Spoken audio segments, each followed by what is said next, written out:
se puede adorar a Dios sin la presencia de Dios. ¿Hay alguien aquí? Amén. ¿Cómo se puede adorar a Dios sin la presencia de Dios? ¿Cómo se puede adorar a Dios si Dios no está ahí?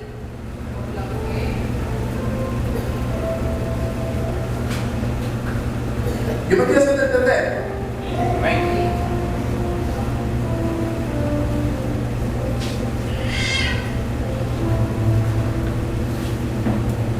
Saúl era el rey de Israel. Y cuando vemos a Saúl, Saúl era un líder que no adoraba. ¿Qué dije? Saúl era un líder que no adoraba. O sea que se puede ser líder y no adorar.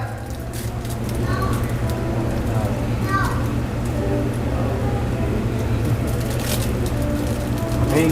Se puede ser líder y no adorar.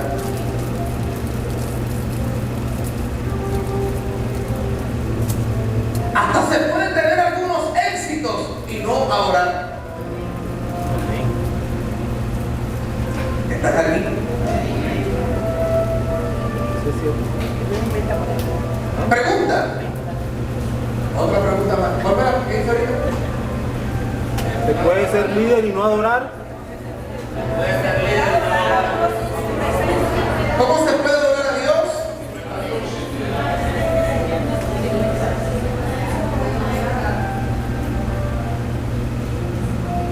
Pero tengo otra más que me sale ahí.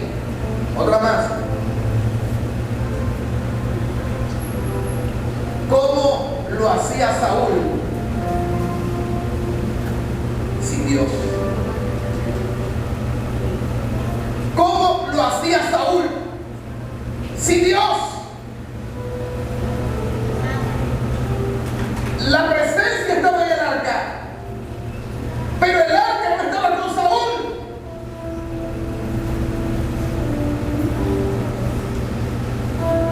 ¿Cómo se puede adorar si Dios no está?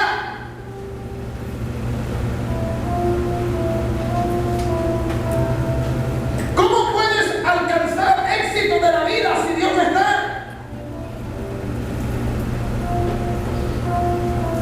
¿Cómo lo hizo Saúl siendo un líder si Dios no estaba con él? ¿O él no estaba con Dios? ¿O él estaba sin la presencia de Dios? ¿Estás aquí? Amén. ¿Sabe cómo? ¿Sabe cómo lo hacía Saúl? Bueno, ya que hay aquí. Amén. O están reflexivos o me dejaron solo. ¿Están reflexivos? Pregunta para pensar.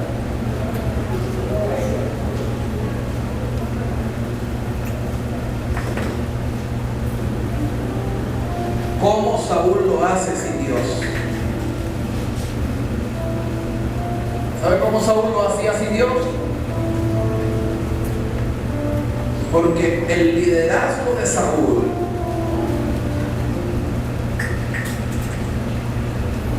era un liderazgo de guerrero. ¿Estás aquí? Amén. El liderazgo de Saúl era un liderazgo de qué? Guerrero. ¿Cómo lo hacía Saúl? Él era un guerrero. Guerreando, gracias. Usted ha sido un guerrero. ¿Cómo te ha tocado jugártela en la vida? Te admiro. Es que usted le ha tocado vivir una cosa, ha sido un guerrero. Te ha sido en el interior un perrillo.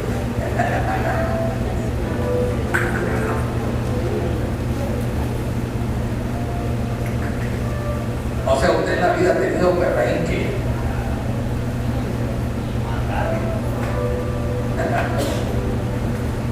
El liderazgo de David era un liderazgo de adoración. Óigame ustedes, hermanos de la alabanza y toda la iglesia. El liderazgo de David era un liderazgo de adoración. El liderazgo de Saúl era un liderazgo del guerrero.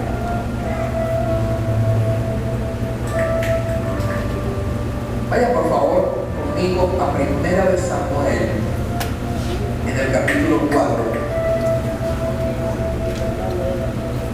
Samuel capítulo 4, en el versículo 1. Dice, y Samuel habló a todo Israel.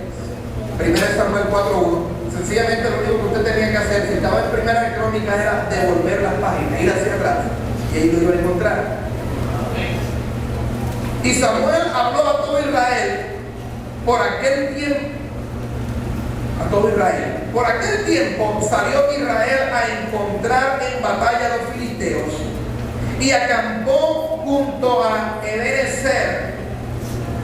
¿Junto a dónde? Ebenezer. ¿Qué significa Ebenezer?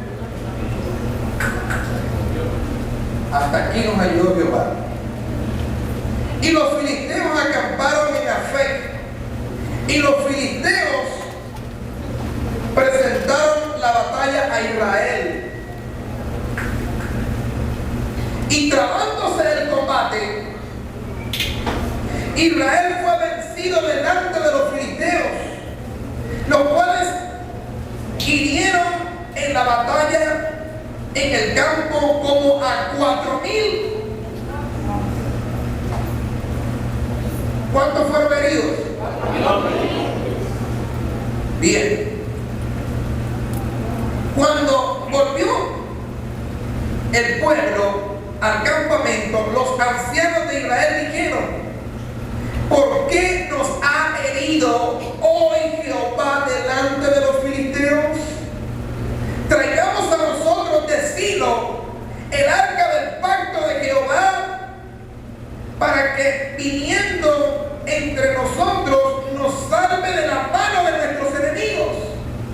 Versículo 4. Y envió el pueblo a Silo y trajeron de allá el arca del pacto de Jehová de los ejércitos, que moraba entre los querubines, y los dos hijos de Elí, Ofni y Finis, estaban allí con el arca del pacto de Dios.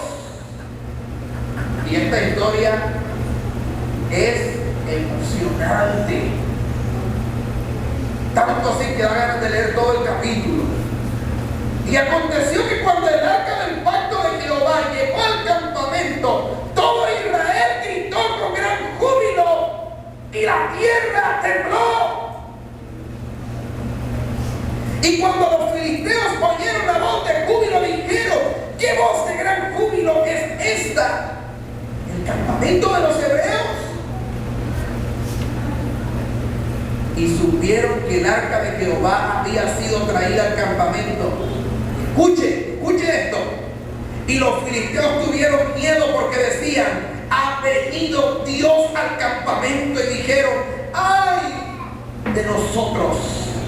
Pues antes de ahora no fue así. ¡Ay de nosotros! ¿Quién podrá defendernos de la mano de estos dioses poderosos? Estos son los dioses que hirieron a Egipto con toda plaga en el desierto. Y dijeron: esforzaos, oh filisteos, y sed varones, sed hombres, para que no sirváis a los hebreos como ellos os han servido a vosotros. Sed hombres y pelead como varón. Pelearon pueblos filisteos, e Israel fue vencido y huyeron cada cual a sus tiendas, y fue hecha muy grande mortandad, pues cayeron de Israel 30,000 hombres de a pie. Y el arca de Dios fue tomada, y muertos los hijos de Elí, Ofni y Finis. El pueblo de Israel salió a la batalla en contra de los filisteos. Y la Escritura me enseña que fueron derrotados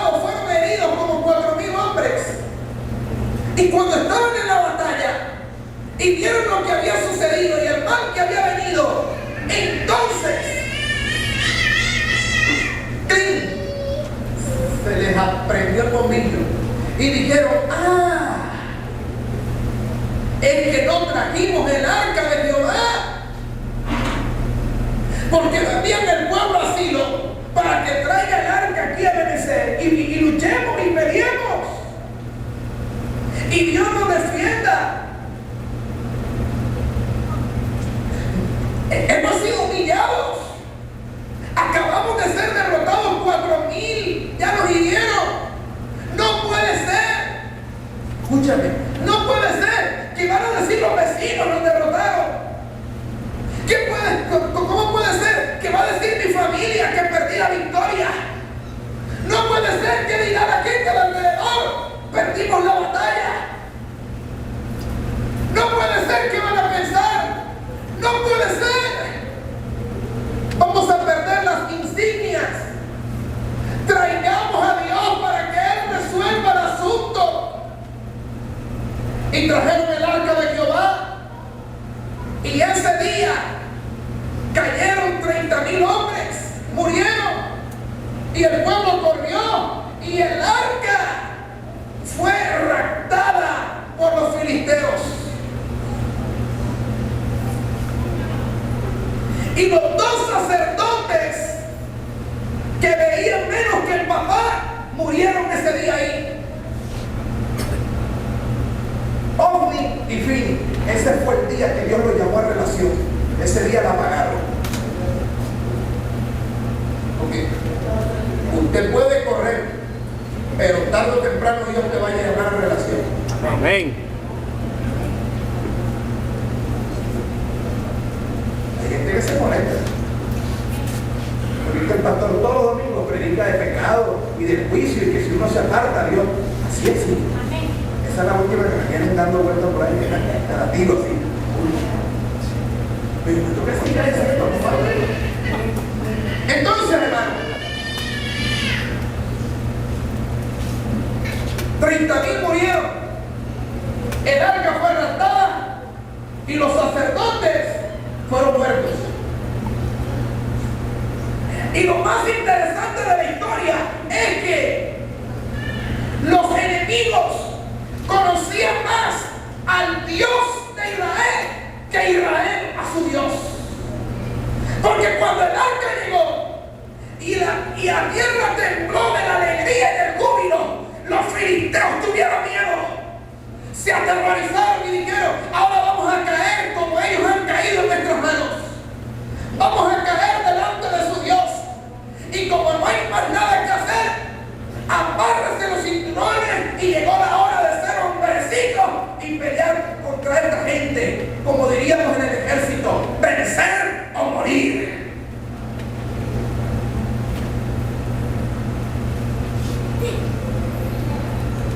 Dale un toque que está al lado y dile: la gente de afuera conoce más a tu Dios que tú mismo.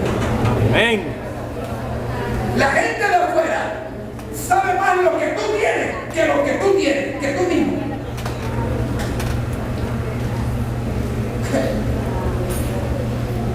Oye, que eso es que el vecino sepa que yo tengo en la casa, y que yo que vivo en casa no sepa lo que yo tengo en casa.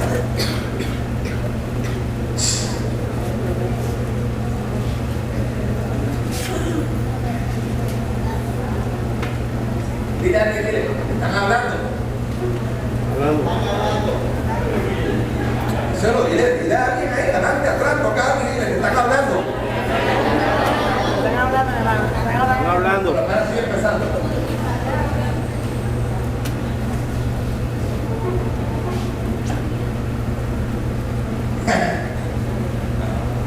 Y los que quedaron salieron corriendo y fueron y le contaron a Elí. Y cuando Elí escuchó, oye, voy a hacer un paréntesis, ¿sabe qué me llama la atención de esa historia? Que el viejo, el vicario,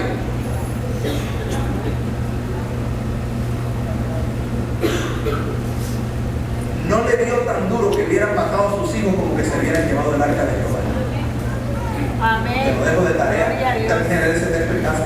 Así es. A él le dijeron, él dijo, ¿qué pasó? ¿Qué pasó? Y le dijeron, no, perdimos la batalla y mataron a Omni y a Fini, lo quebraron, lo mataron, lo descuartizaron. Y entonces Dios dice, ¿y qué más pasó? Y el arca de Jehová se la raptaron. Cuando él escucha que el arca se la llevaron, el hombre se va de para atrás y se cae, se golpea en el cuello y muere. Tenía 90 y pico de años. Él sabía las joyas que tenía de hijos. Le dolía más la presencia que las joyitas esas. Porque ya el juicio había sido lanzado. Ya Samuel se lo había dicho a él. Estaba perdido por Dios.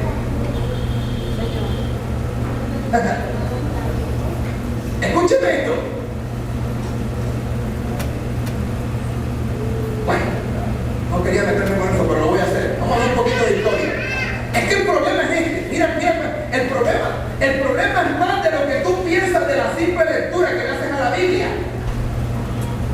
El problema es que en el mundo antiguo cada pueblo salía a pelear con su deidad. Y su deidad era el asta. Su deidad era la punta de lanza. Su deidad era la bandera. Su deidad era el orgullo del pueblo. Y cada pueblo salía a pelear con su deidad cuando salía a la batalla.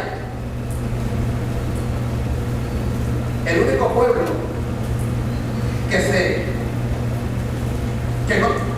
que no salía con su deidad era el pueblo de Israel. Ahora, dile que está a tu lado, dile, el impío sale con su deidad y tú dejas al curioso. Porque por lo menos el impío lo carga en el cuello, como la cadena de rojo. Por lo menos lo lleva en el cuello ahí. Pero usted lo deja en casa. Usted sabe lo que estoy diciendo, ¿verdad? No hay que explicar nada. Bien. Cada ejército llevaba su deidad al campo de batalla. Su ídolo, su monigote, su yeso, lo llevaba al campo de batalla. Así que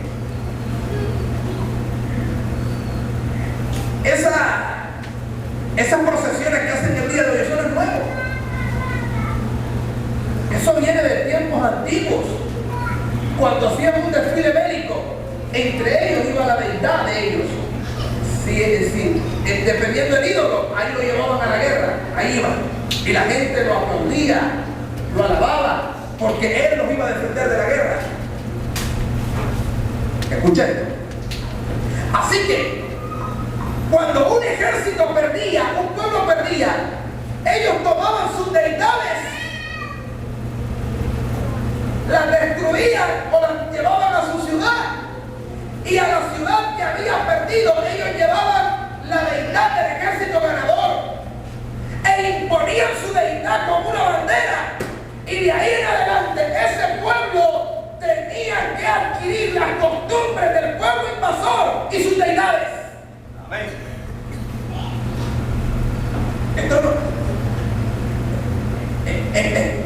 Esto usted debe de entenderlo de una manera u otra, porque cuando Cristóbal Colón llegó aquí, él fue enviado por los reyes, y cuando ellos llegan, lo primero que hacen es implantarle su religión a los indígenas que vivían en América, sin su deseo, sin su voluntad. Fueron obligados a una transcultura y les cambiaron sus deidades a los mayas, a los chinchas, y ahora les impusieron su romanismo. Eso no fue que los indígenas quisieron aceptar el romanismo. Ellos lo impusieron. Historia. Eso lo dan en el colegio. ¿Cuántos fueron al colegio? ¿Por qué? Porque ellos habían invadido esa tierra. Entonces en esa tierra, al invadir, ellos hacían una transcultura. Ellos traían sus costumbres, traían sus comidas, traían su idioma, lo imponían, y traían sus dioses y lo imponían en ese lugar. Perder la batalla y que el arca de Jehová haya sido raptada era sinónimo de que ahora ellos iban a sufrir una transculturación Y los filisteos iban a imponer su idioma, iban a imponer su deidad, iban a imponer sus costumbres, iban a imponer todo lo que tenían sobre el pueblo porque habían perdido. Perder el arca era perder el Dios que guardaba el pueblo. Amén.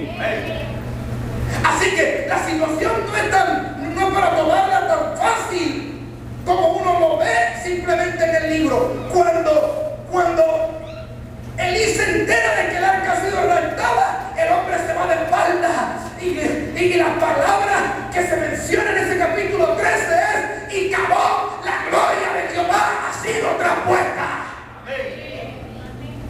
Ha sido quitada, ha sido arrancada de este lugar. ¿Y saben qué hicieron? Metieron el arca de Jehová en la casa de Dagón. Dagón era su deidad. Y al otro día, cuando entraron al templo, Dagón estaba derribado haciéndole la venia al arca.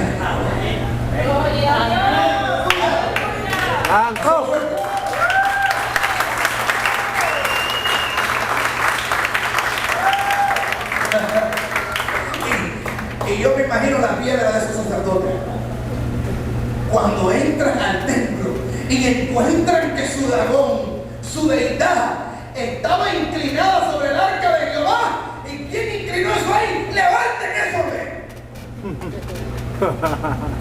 La levantan otra vez, le soldan los pies, se los inyesan otra vez, le ponen yeso, meten un pedazo de varilla, van a hacer lo paran.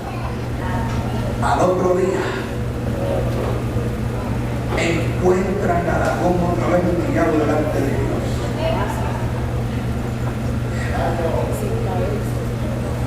Aquí hay muchas cosas para decir, pero si las digo, no voy a llegar a lo que yo quiero decir, porque el tema se va abriendo y se vuelve una delicia. Así que lo que no hicieron los guerreros, lo que no hicieron los 34,000, los heridos y los que murieron, lo hizo Dios en un momentico. Amén.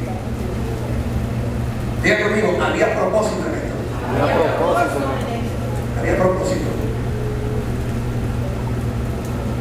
Y donde llegaba el arca, hemorroides para todo el mundo. Como el chikungunya, eso era por todas partes, regándose. Hemorroides para todo el mundo. Donde llegaba, apenas llegaba aquí, ¿qué pasó? Apenas llegó esa arca, me salió algo por aquí.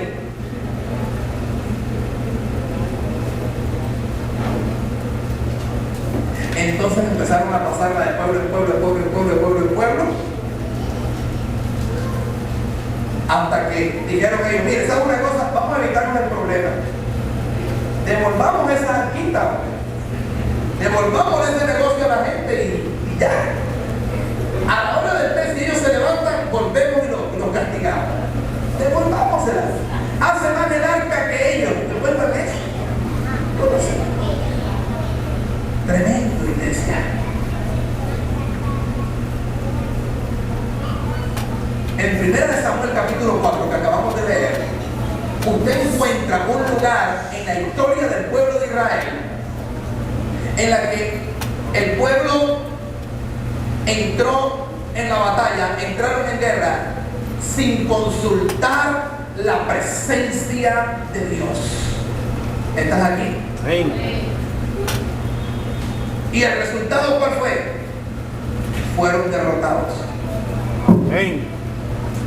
Yo me pregunto en esta mañana, ¿qué somos nosotros? ¿Guerreros primero y adoradores después? Amén. ¿Qué somos? Guerreros y después adoradores. Porque, hermanos, lo peligroso de la historia es que el arca fue derrotada y Dios permitió que el arca fuera raptada. ¿Estás aquí? Y cuando llegamos a 1 Samuel capítulo 7, usted se da cuenta que arca de Jehová fue devuelta.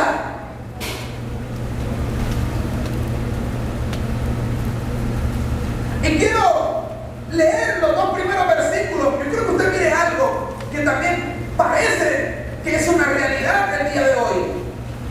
Dice: vinieron los de Kiriat Jearim y llevaron el arca de Jehová y la pusieron en casa de Abinadab, situada en el collado.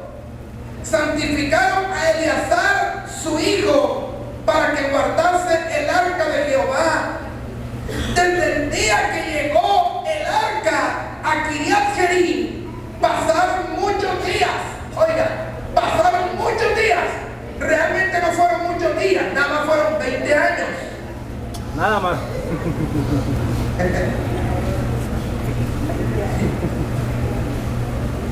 No sé por qué el cronista lo escribe de esa manera, pero es interesante.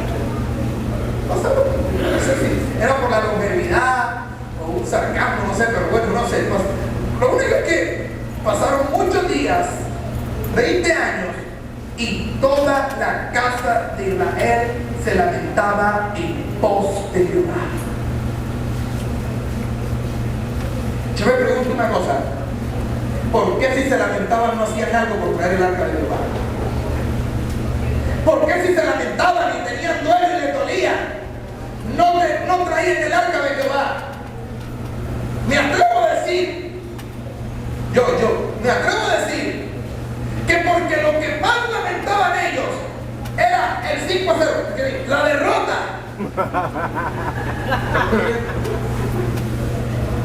Que la presencia de Dios se hubiese ido de ese lugar. Lo que más lamentaban no era que el arca hubiese sido llevada, lo que más lamentaban era la derrota y la humillación que habían vivido en el campo de batalla. Amén. Eso era lo que más lamentaban. Porque si realmente lamentaban la presencia de Dios, hubiesen hecho algo por traer la presencia de Dios. Y eso me habla de muchos creyentes el día de hoy que pasan lamentándose de los viejos tiempos que tuve en el Señor, pero no hace nada por traer la vida de Dios a Él en este tiempo. Amén. Recordamos, añoramos los tiempos de antaño, añoramos los tiempos en que los cultos antes eran cultos, en que el fuego antes era fuego.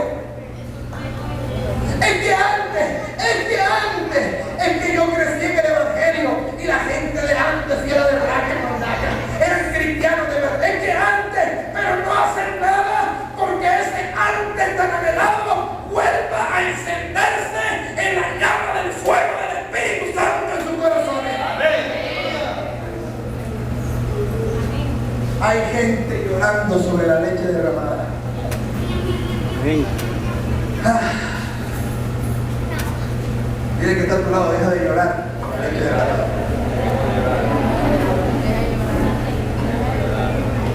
Don't cry. Escúcheme algo, iglesia, parece increíble. Pero, ¿cómo nos duele el pasado?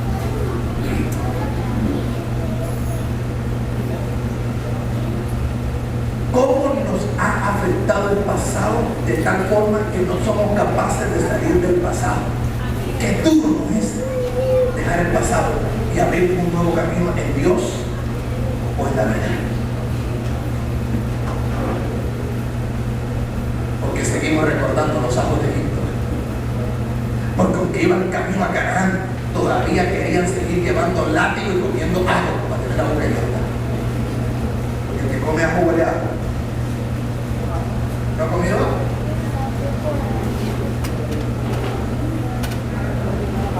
Y las cebollas de Egipto. Y hay más de uno que todavía sigue llorando las cosas del pasado. Y de pronto tu pasado fue bueno o de pronto tu pasado fue malo. Pero en fin, no haces nada por un mejor presente. ¿Estás aquí, hermano? Voy a dejarlo ahí, voy a seguir.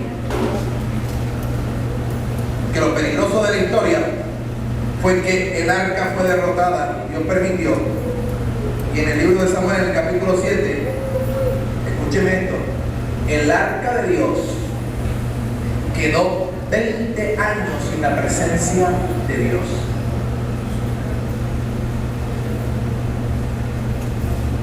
¿Hay alguien aquí? Amén. O sea, el cajón. ¿Dónde quedó el cajón? ¿Dónde quedó? Exacto, capítulo 7.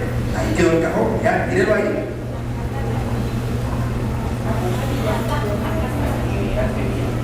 En Kiriat Jearim, dice, vinieron los de Kiriat Jearim y llevaron el arca de Jehová y la pusieron en casa de Abinadab.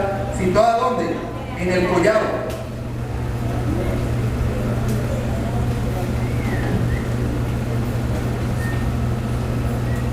Hermano, y aquí hay una cantidad de cosas interesantes, que tampoco tengo tiempo para meterme en eso, pero que es interesante. El arca llega a la casa de Abinadab, santifican a Abinadab. Sin embargo, Abinadab no recibe nada.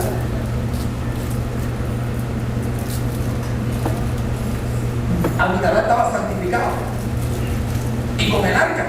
Sin embargo, el arca no hizo nada en la casa del santo. ¿Ven aquí? Hey. Lo santificaron. Escucha, mira esto. Y es muy interesante. Míralo ahí. Si a ti te gusta la Biblia, esto te va a interesar. Dice, y pusieron en casa de Abinadab situada en el collado y santificaron a Eleazar su hijo para que guardase el arca de Jehová. Y el arca dura 20 años en la casa de Eleazar con el santo, el otro es santificado y no pasa nada. ¿Estás aquí? Amén. Es peligroso, porque el peligro fue que el arca quedó sin la presencia durante 20 años. En los 20 años que transcurre el pueblo sin el arca, Samuel sojuzgaba al pueblo, era el juez, el último juez de Israel. Él representa al último juez de Israel. Y a la ausencia del arca empezaron a inventar nuevos modelos que no eran modelos de Dios, que eran el modelo de la imitación de los pueblos de alrededor. Y dijeron, elígenos su rey. Queremos ser como los otros pueblos. ¿Estás aquí? Amén. A la ausencia de la presencia de Dios,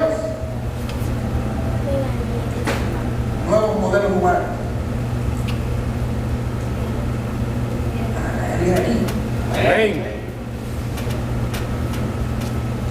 Por eso hay nuevos modelos humanos el día de hoy. O sea, cuando la presencia de Dios no está, el hombre inventa. Amén. El hombre inventa. Y nos toca inventar, así sea como sea, pero hay que inventar. El culto tiene que salir adelante. Hay que inventar. Hay que inventar, así venga quien venga y meta la mano en lo sagrado. ¿Por qué? Hay que hacerlo. Bueno, Dios me está hablando poderosamente en esta mañana. Amén. Créame que cada palabra que estoy hablando la mido. Y la mido tanto porque ya se lo quiero ni decir. Eso es lo que estoy diciendo a mí.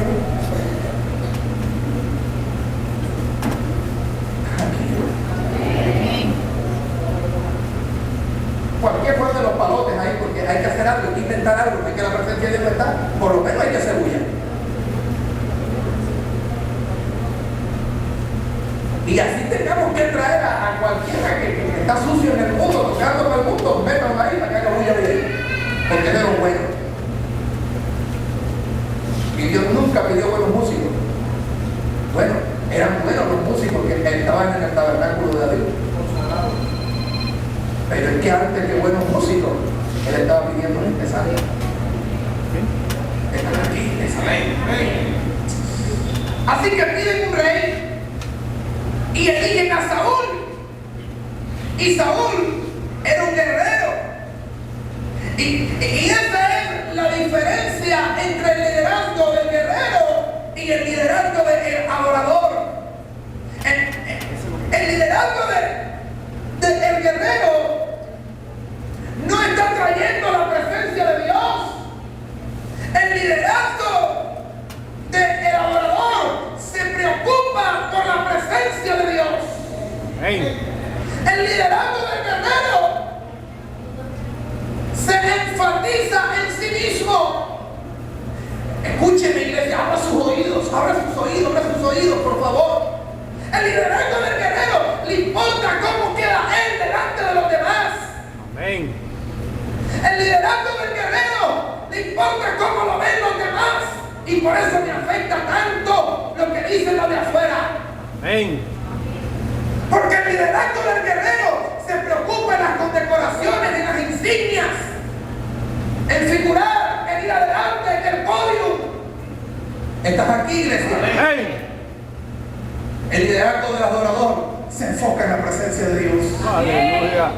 ¿Qué dije? El El liderazgo liderazgo del adorador se enfoca en la presencia del El Señor. liderazgo del adorador, la iglesia que adora, la iglesia que adora, no te oigo.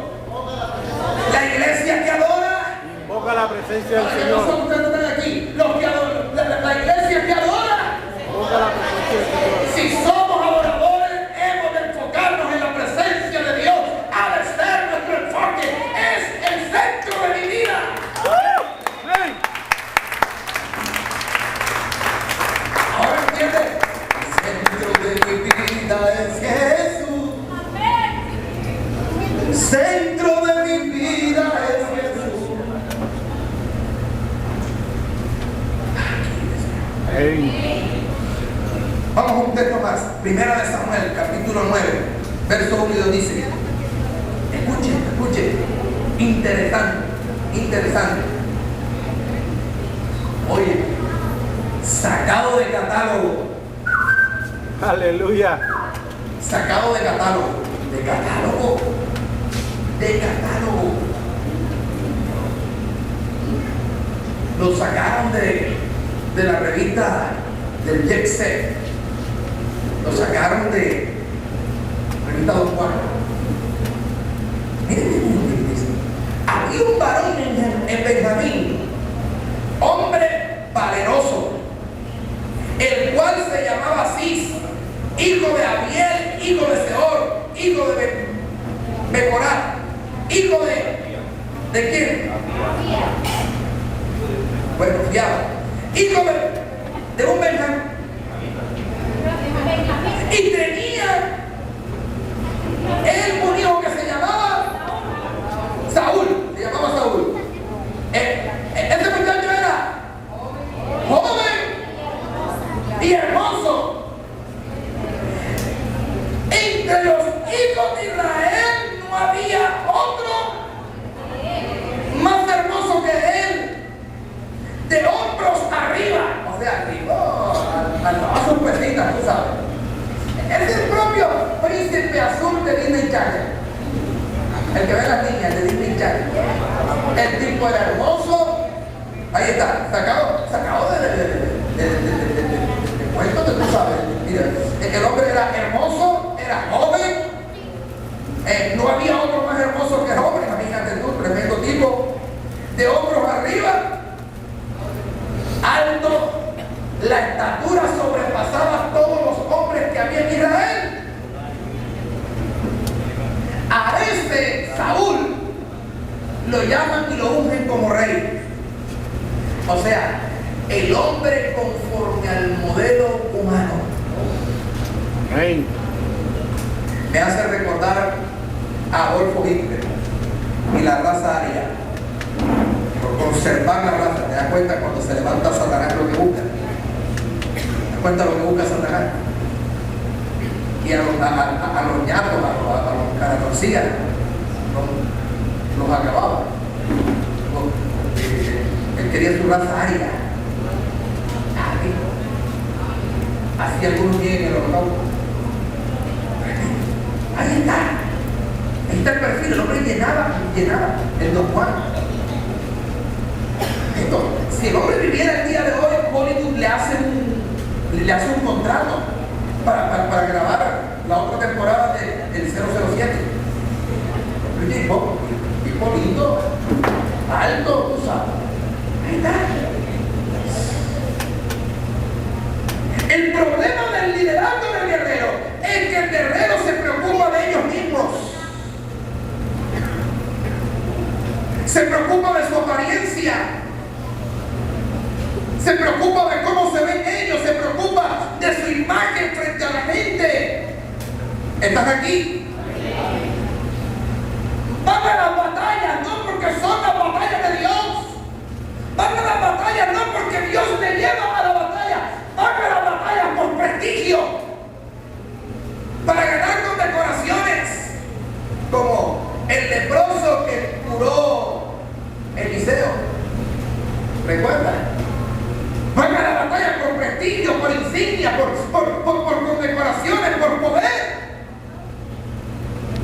Por eso es que el día en que sacaron el canto de David y las mujeres y los niños empezaron a cantar que Saúl había matado sus miles y David a sus 10,000, Saúl se pone celoso, porque como así, si yo soy el quita, el de hombros altos, tú sabes, el más hermoso, y ahora mis mujeres que me cantaban ahora le cantan a él.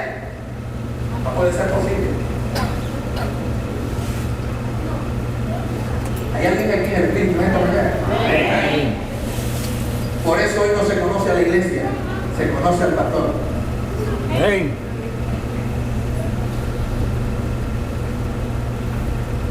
Pero en el Antiguo Testamento se conocía a la iglesia.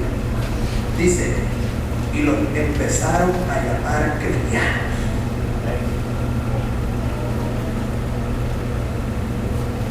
Conocían. Por eso es que esos nuevos líderes que salen hoy de esos grandes ministerios, a veces les es duro abrirse un camino porque llevan el estigma del líder de Señor.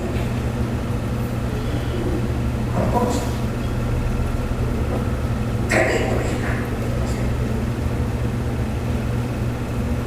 Saúl, hermano, cuando usted va a 1 de Samuel, capítulo 13, Saúl va a la batalla, escúcheme bien, y apenas está comenzando su reino. En el segundo año, dice, en el segundo año de su reinado, Saúl va a la batalla y Saúl va sin la presencia de Dios a la batalla. Mientras que David, que es el liberador, iba a la batalla si Dios le ordenaba que fuese. Amén. Si Dios le decía no va, no iba. Si Dios le decía ve, él iba.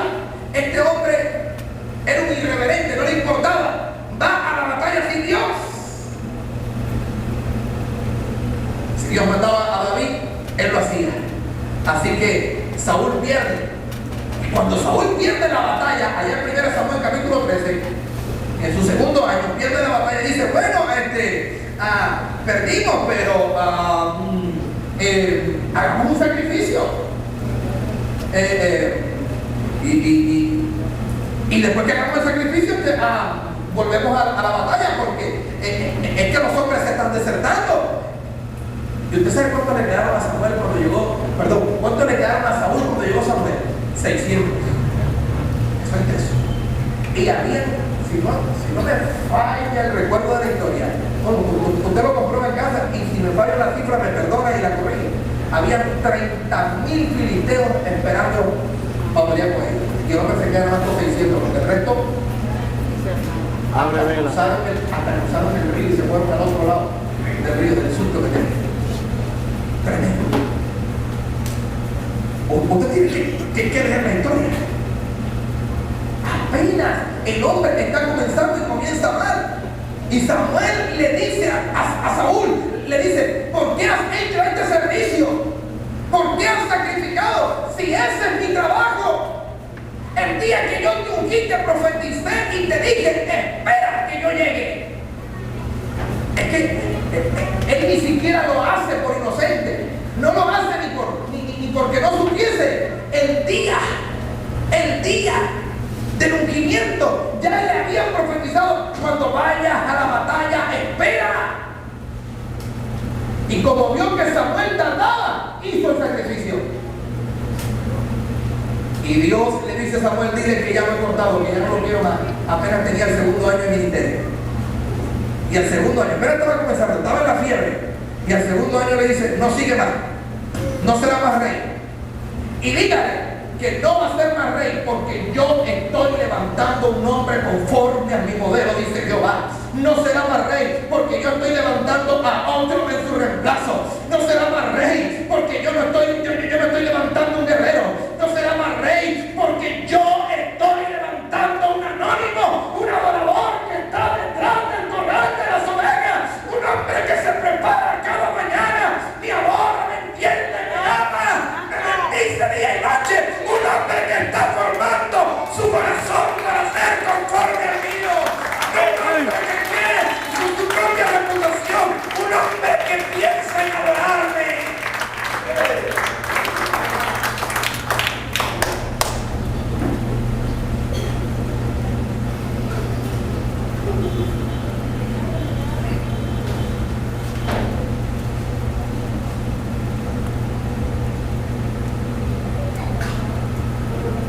¿Tú crees que estamos en crisis ministeriales? Elías también creyó que estaba en crisis ministerial. Y Dios le dijo: cálmate, porque yo he guardado un profeta que no doblaba sus rodillas ante Baal. Yo estoy preparando un pueblo. Cuando el liderazgo empezó a temblar, Dios le dice a Samuel: tranquilo, lo deseché, te lo dije. Aún ni siquiera tú sabes quién es, pero te lo voy a decir.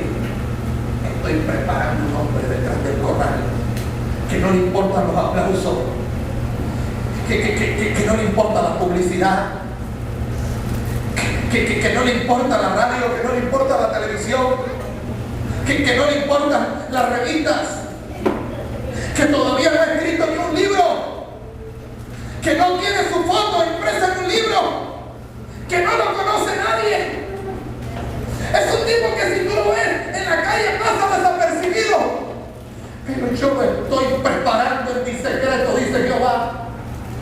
Es un adorador, está allí, aunque nadie lo ve, pero estoy preparando un adorador. Escúchame esto: el pueblo que Dios está preparando en este tiempo, el pueblo que Dios está levantando para sí en este tiempo, es el pueblo que está dispuesto a ser un adorador delante de Dios.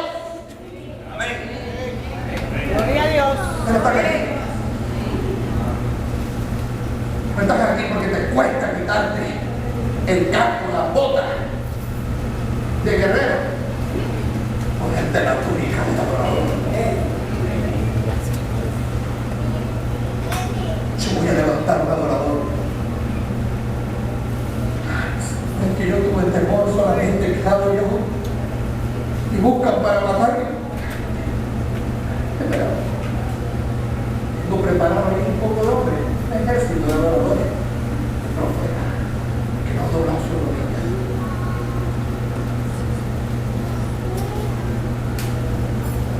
Porque cuando Juan estaba en el Apocalipsis dice: yo lloraba mucho. Dios le dice: no llores, levanta tu mirada, porque ahí en Mexicali hay una sangre que él no ha podido beber. Porque esa sangre que no ha podido beber es la sangre del Cordero, es la sangre que redime. Porque aunque se haya bebido la sangre de los mártires, no te preocupes, hay una sangre que no ha podido beber. Y dice: yo lloraba mucho. Pero Dios le dice: no te preocupes, no estás perdido. Mientras esté la sangre hay redención, mientras esté la sangre hay victoria, mientras esté la sangre hay poder, mientras esté la sangre hay dispuesto a elevar nuevamente corazones. Todavía hay sangre en el madero. Tú no estás aquí, iglesia. Yo te estoy diciendo: todavía hay sangre en el madero. Esta palabra suena fuerte, quizás te suene duro. Todavía hay sangre en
está haciendo su obra. Iglesia, en el puesto que está, en el lugar que está, Dios está levantando adoradores.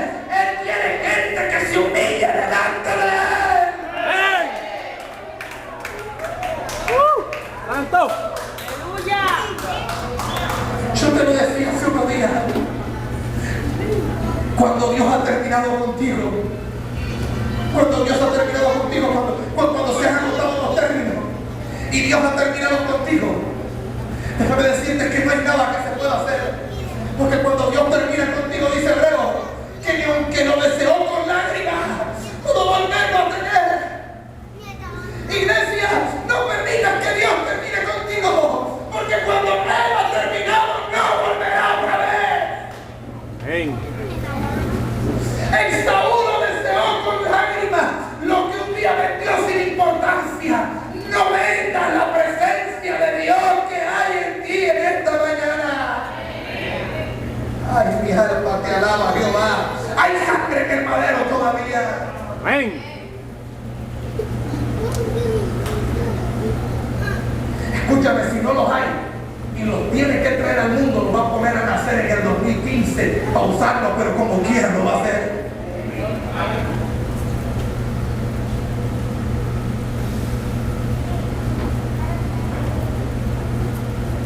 Dios le dice: no será más rey,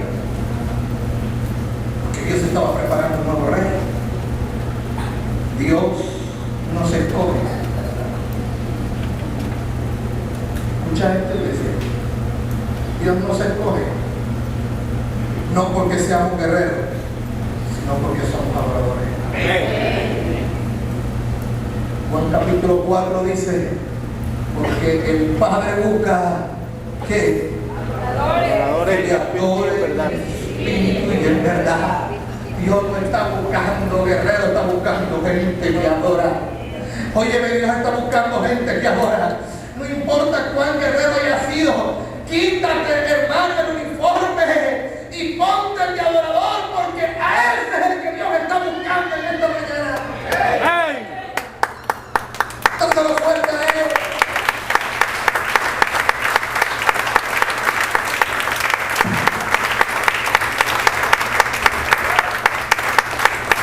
Así que la respuesta al interrogante que hice al inicio, ¿qué va primero?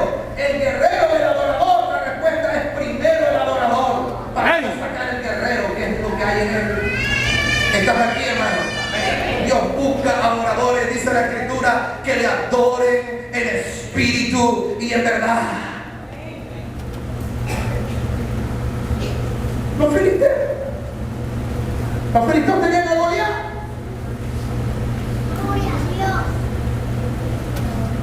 Y nadie sabía pelear, porque los filisteos tenían a Goliat. El guerrero, el soldado universal, estaba escondido. El fuerte, el alto, el bello, el hermoso, el pronto me hace una cicatriz, me daña la frente. Estaba escondido el guerrero. Y los filisteos tenían a Goliat de lado. Ni siquiera el guerrero quería pelear. Y cuando ya sentían que todo se había perdido, Dios mueve al adorador y dice: es hora que mi muchacho salga. Es hora que mi pupilo salga. Es hora que salga, muchacho.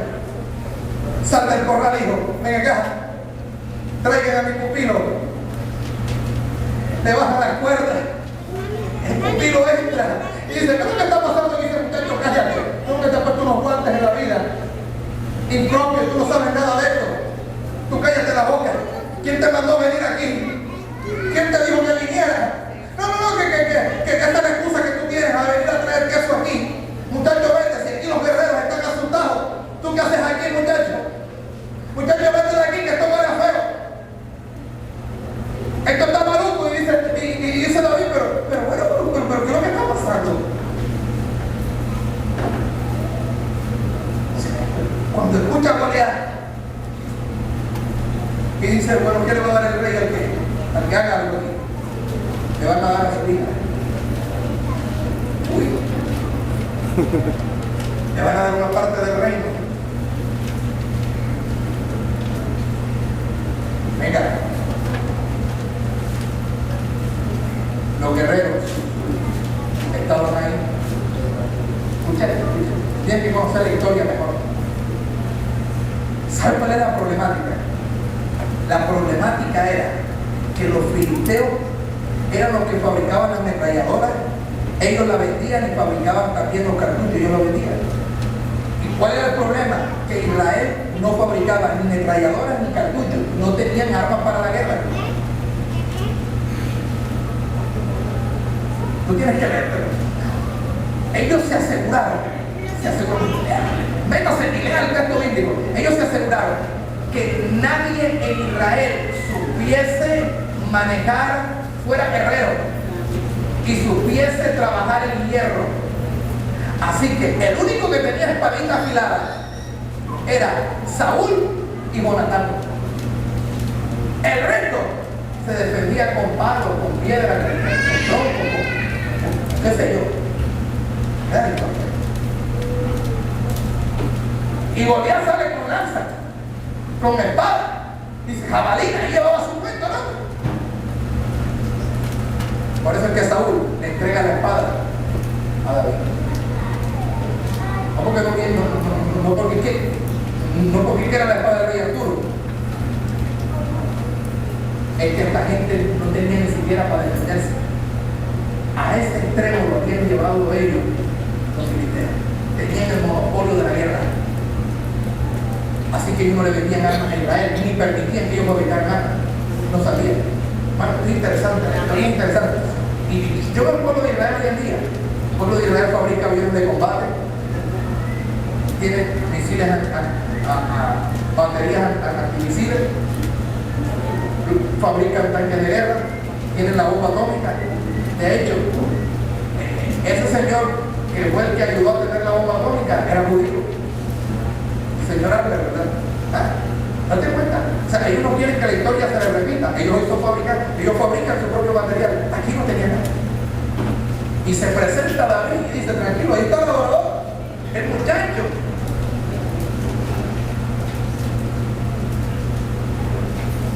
No era ejercitado en la guerra, pero estaba ejercitado en la oración. Amén. No sabía nada de cómo tomar una espada, pero sí sabía adorar a Dios. ¿Estás aquí? Amén. No tenía confianza en manejar las armas de guerra, pero sí sabía que su confianza venía de Dios. Este es el hombre que puede decir, alzaré mis ojos a los montes, ¿de dónde vendrá mi socorro? Porque es el hombre que sabía de dónde venía, quién lo había formado y quién lo estaba sacando de ese lugar. Él no entró en el escenario porque quería figurar. Dios lo estaba preparando. Porque cuando pasa esto, hermano, Dios venía trabajando el corazón del hombre, del muchacho. ¿Están aquí? Amén. Así, hermano, que cuando la adoración falta, el enfoque está en el hombre y no en la presencia de Dios.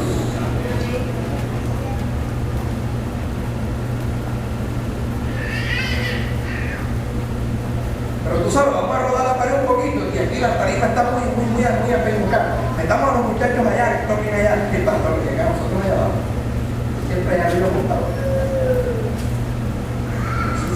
Más adelante falta, tú sabes. Adelante, no se pare de mi carajo la tarifa.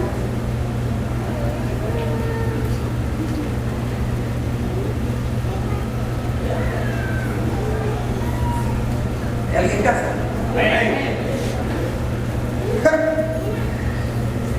Y cuando la oración falta, hermano, el enfoque está en ¿qué? En el hombre y no en la presencia de Dios. Escuche esto. No voy a hablar más de Goliat, me gusta hablar porque es una historia que uno le puede meter toda la pasión, pero voy a aguantar esa pasión, voy a decir, después de 20 años, hermano, volvemos al punto de inicio, primera crónica 13. David dice, traigamos la presencia de Dios. Cuando la presencia de Dios no está, se adora al músico. Cuando la presencia de Dios no está, se adora al pastor o cualquier otra cosa. ¿Estás aquí? Pero cuando levantamos, hermanos, guerreros, los guerreros solamente se preocupan de ellos. Pero cuando la iglesia levanta adoradores, la iglesia se preocupa de la presencia de Dios. Y yo iba a cerrar con una parte técnica del significado de la palabra oración del griego. Lo voy a dejar, ya iba a cerrar. Aquí era el momento donde yo cerraba y hacíamos otra cosa. Pero fue una cosa. Voy a ponerle un poquito el freno antes de llegar a esta parte. Capítulo 13. Estamos ahí en Crónica. Lo dice, traigamos la presencia de Dios. ¿De a dónde iban a traer la casa del arca del pacto? ¿De dónde? De la casa de Aminadab. Y de la casa de Aminadab. Listo. Llamaron a todo el pueblo de sacerdotes que estaban regados por todas partes. Vaya a saber dónde estaban la gente. La gente estaba sin oficio, hermano. 20 años sin oficio, si es que el arca no estaba en filo. Esa gente no tenía nada que hacer. Estaban regados por todas partes. Esto es algo que me quedé corto en investigación, créanme, pero todavía sigue en materia de investigación para mí. Porque David dice, mandemos a traer a todos nuestros hermanos, versículo 3 del capítulo 13, y a los sacerdotes y levitas que están con ellos. Casi dice, yo digo, mandemos a traer, o sea que esa gente no estaba en el lugar que le correspondía estar. Bueno, dejemos eso. David arranca con el arca. Yo te conozco la historia. Traían el arca de la casa de Aminadab. Y trayendo el arca, un hombre mete la mano y muere. Ya tú sabes, David se pone nostálgico, se pone triste, se molesta y dice, pero si yo lo único que quiero hacer es algo bueno, ¿cómo es que no puedo traer el arca a casa? ¿Y ese arca qué le pasa? Si viene con nosotros, ese arca está matando gente.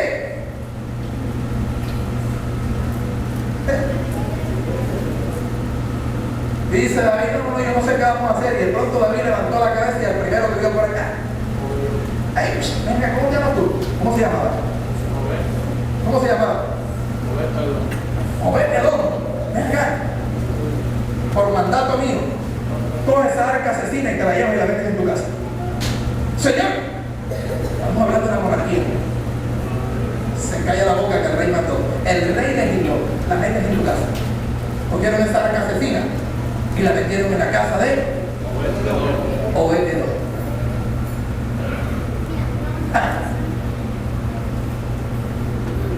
Al primero lo santificaron para el negocio. A este por edicto del rey, maestro, idiota. Que nosotros vivimos en una democracia. Usted puede pelear sus derechos, etcétera, una constitución. Pero en una monarquía, lo que diga el rey es ley. Punto. Los demás son súbditos. Dice Obed-Edom, ni modo. Llega Obed-Edom con el arca a la casa. Y la familia y tú casi puedes cacharlo aquí. Ay, dice la esposa, ahí dice, mija, con mi amor, como él le diga al corazoncito, o yo creo que llegaría un poco más y le digo, mija, yo no sé, desocupa la sala para meter la arca. ¿Me entiendes?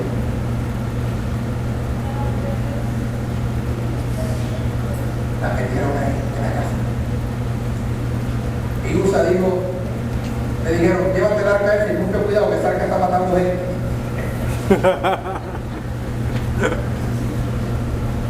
Arca mata. El hombre reunió a su familia y le dijo, bueno, de hoy en adelante, por mandato del rey, no sé hasta cuándo, él ha ordenado que metamos esta arca aquí. No tenemos otro lado donde íbamos a vivir, por eso me toca cuidar. Así que hoy en adelante, mucho cuidado. Ya saben. Ven acá, Alejandra, ven, y Nicolás. Trata de usar nombres que me hay aquí. Alejandra y Nicolás, ven acá. Y papi, Usted ve eso que está ahí, eso mata. Así que de hoy en adelante, cada vez que yo les mande a la tienda del cachaco a hacer un mandado, no me contesten porque esta arca mata. Y si ustedes obedecen, Tuki, Lulu. sí, papá. Allá se murió un hombre. ¿Cómo es que salió en la libertad? ¿Cómo es que se llamaba? El que tocó el arca, ¿cómo es que se llamaba? Usa. Estaba usado. ¿Tocó el arca? Ya sabe. Sí, papá. Y ven acá. Nico, ven acá. O sea, que a veces te da por salir en calzoncillo al baño cuando te levantas en la mañana. Mucho cuidado. No puedes pasar ropa interior por aquí. Porque el arca mata. Usted sabe que al sacerdote no se le podía ver la desnudez. Amén.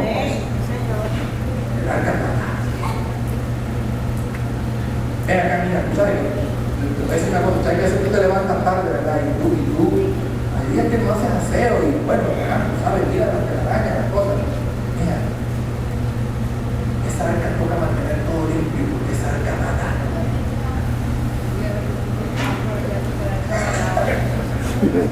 ¿Verdad? Así que mira, aquí ya no me levantas tarde. Porque la arca mata. Mira, tú sabes que tú y yo a veces como que discutimos y tú sabes, nos acaloramos. Bueno, se puede volver a hacer. El arca mata. Y cada vez que algo iba pasando en casa, y Obedo, el arca mata. Bueno, papi. Ven acá. Nicolás, sí, papi. De hoy en adelante, aquí más nadie llega a las 11 de la noche. Más nadie. De hoy en adelante aquí es temprano, porque el que llegue tarde, el arca mata.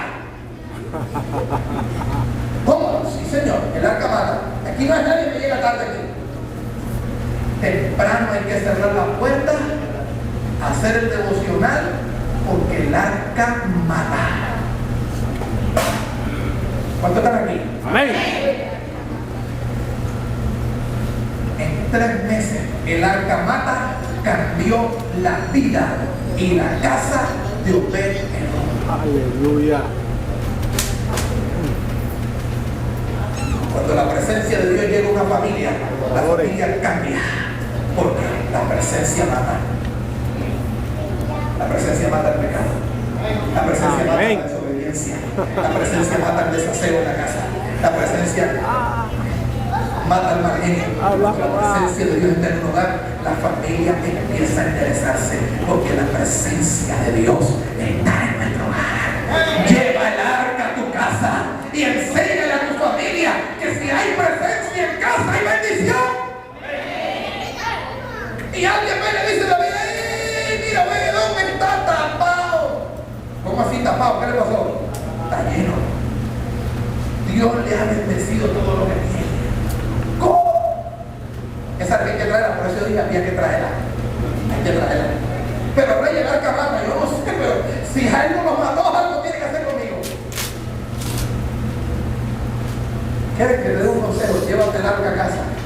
Reúne a tu familia y dile que a partir de hoy la presencia de Dios está y la presencia de Dios mata. Amén. Y cada vez que ellos se empiecen a salir del redil, dile que el arca mata.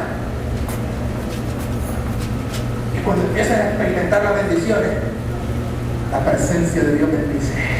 Amén. Porque Alejandrita empezó a tener los mejores promedios en el colegio desde que llegó la presencia a la casa. Amén. Dejó de estar caminando la calle con uno y con el otro. Nada de eso. Como eso, Alejandrita, allá en la calle, tú sabes, esas cosas, nada de eso.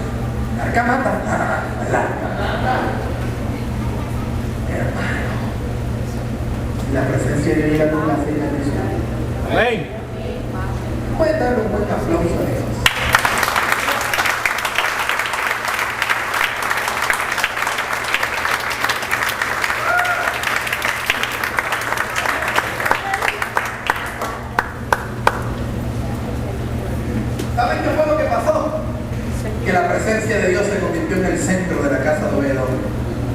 centro de su casa fue Jesús.